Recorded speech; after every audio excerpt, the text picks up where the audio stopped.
আসসালামু আলাইকুম। আজকে আপনাদের সাথে শেয়ার করছি আমার মাটির চুলায় দেশি মুরগির ভুনা। প্রথমে আমি চুলাটা ধরিয়ে নিচ্ছি, তারপর একটা পাতিল বসিয়ে দিলাম, একটু পরিমাণ মতো তেল দিয়ে নিলাম। তেলটা একটু গরম হয়ে আসলে আমি সামান্য পেঁয়াজ কুচি দিয়ে দিব।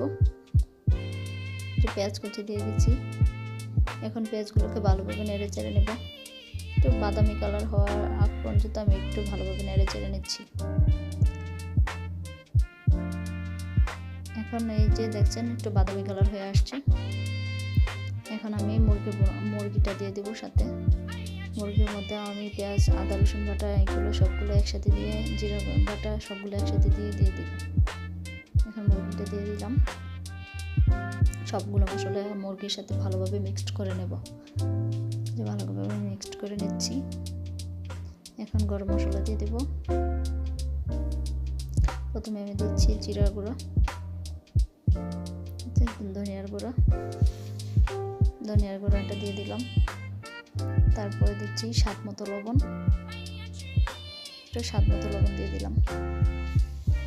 আমি মুরগির ভুনা একটু ঝাল করে বেশি পছন্দ করি, সেই জন্য আমি একটু মরিচ বেশি দিয়ে দেব।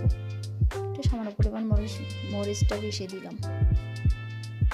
এখন সবগুলোকে ভালো করে মিক্সড করে নেব। একটু সামান্য পরিমাণ মতো পানি দেব। পানি দিয়ে মুরগিটা ভালোভাবে কষিয়ে নেব। প্রথমে ঢাকনা দিয়ে রেখে দিলাম। যে মুরগিটা একটু সামান্য কষানো হয়ে গেছে। কি সুন্দর ঘ্রাণ আসতেছে, অনেক মজা হইব। ঘ্রাণই বলা যাইতেছে, অনেক মজা হইব।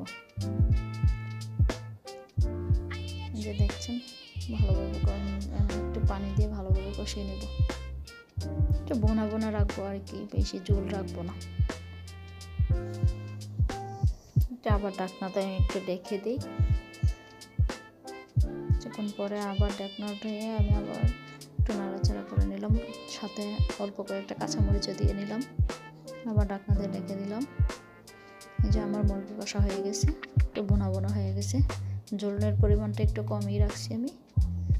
যদি এই ভিডিওটা ভালো লাগে, like, comment, share and subscribe করতে ভুলবেন না।